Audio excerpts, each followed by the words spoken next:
आज हम पतंजलि योग के साधन पाद के सूत्रा नंबर 17 की व्याख्या करने की कोशिश करूंगा। तो सूत्रा नंबर 17 है,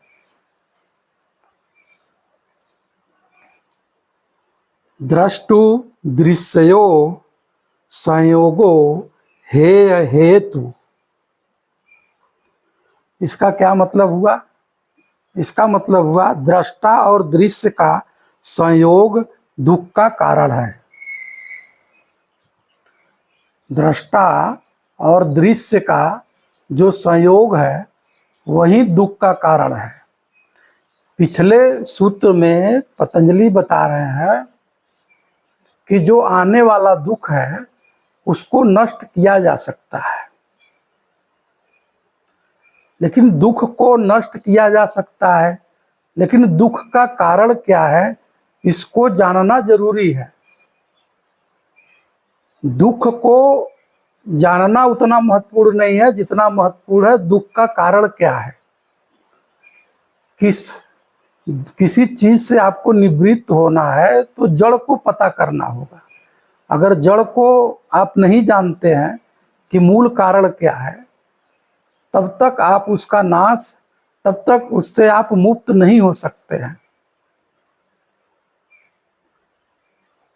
जिस प्रकार किसी व्यक्ति को बुखार आया हो तो बुखार खत्म करना या बुखार कोई रोग है ऐसा समझना मूर्खता ही है। उसी तरह से दुख का कारण क्या है, उसका जो रूट है उसको जानना जरूरी है। जब कारण जानेंगे तभी आप दुख से निवृत्त होंगे। बुखार आने का कारण क्या है, इसका मतलब अंदर कोई न कोई प्रॉब्लम है, कोई इन्फेक्शन है, कोई डिस्टरबेंस है बॉडी माइंड कहीं पर भी।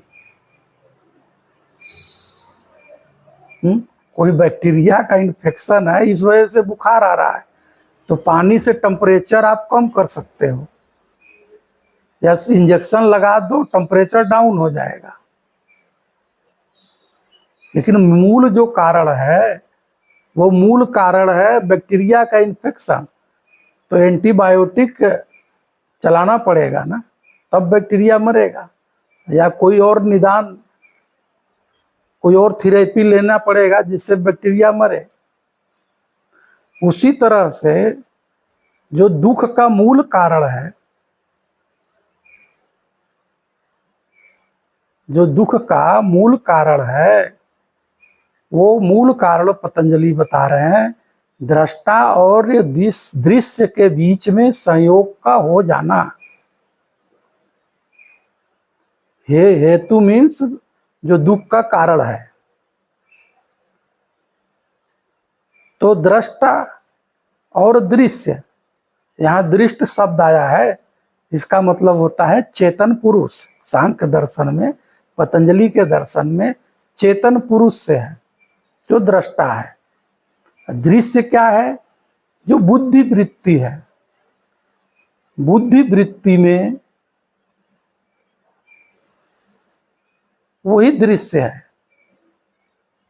तो होता क्या है, जो बुद्धि वृत्ति है वह पांचों इंद्रियों के माध्यम से, चाहे उसे बुद्धि वृत्ति कहो, चाहे चित्त वृत्ति कहो, चाहे मनोवृत्ति कहो, कहीं कहीं अलग अलग शब्द यूज किए जाते हैं अलग अलग दर्शन में, अलग अलग जगह पे।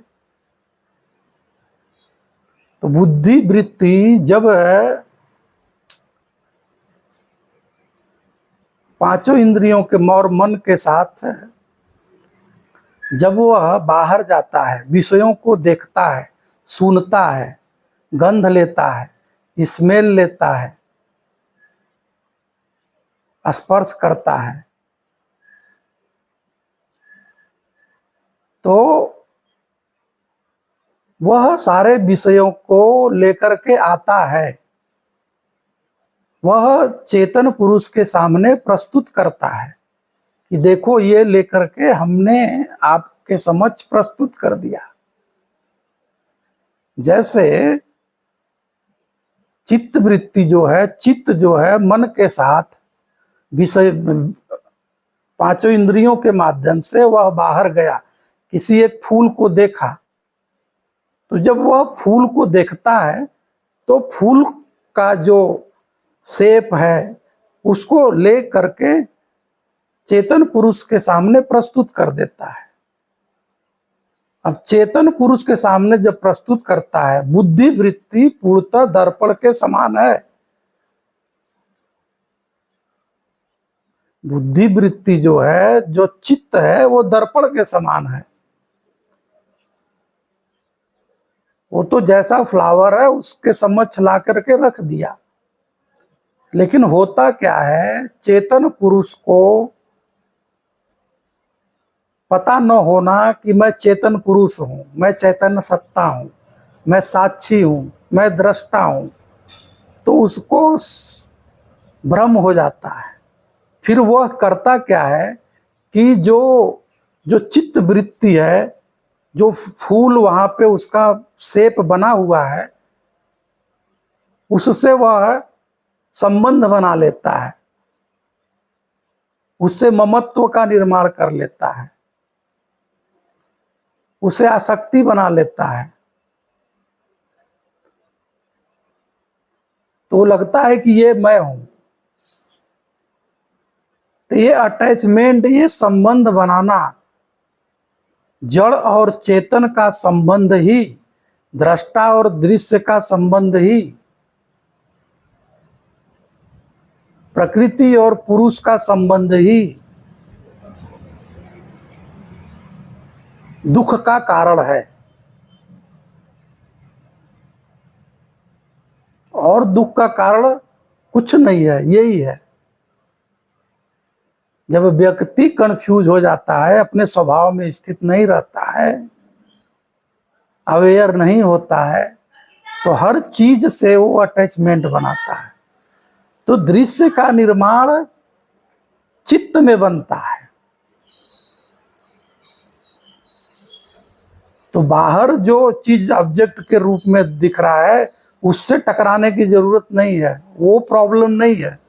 प्रॉब्लम हमारे अंदर है, प्रॉब्लम मनुष्य के अंदर है कि अपने स्वभाव को भूल करके जो उसका स्वभाव नहीं है उससे जुड़ जाना, उसको अपना मान लेना, उसे ममता स्थापित कर लेना। उसी के कारण दुख ही नहीं, उसी से सुख भी होता है। अविद्या के कारण ही, जागरूकता के अभाव के कारण ही सुख और दुख दोनों होता है। और सुख भी जो है वो दुख की ओर ले जाता है। तो दोनों के पार जाना है। तो साक्षी का काम है, दृष्टा का काम है कि जो चीज आप देख रहे हो ऑब्जेक्ट के रूप में, वो आप नहीं हो। उससे अटैचमेंट नहीं बनाना चाहिए। जब अटैचमेंट बनाएंगे तो सुख और दुख दोनों होगा, तब दुख होगा। जब अटैचमेंट नहीं बनाएंगे तो दुख नहीं होगा।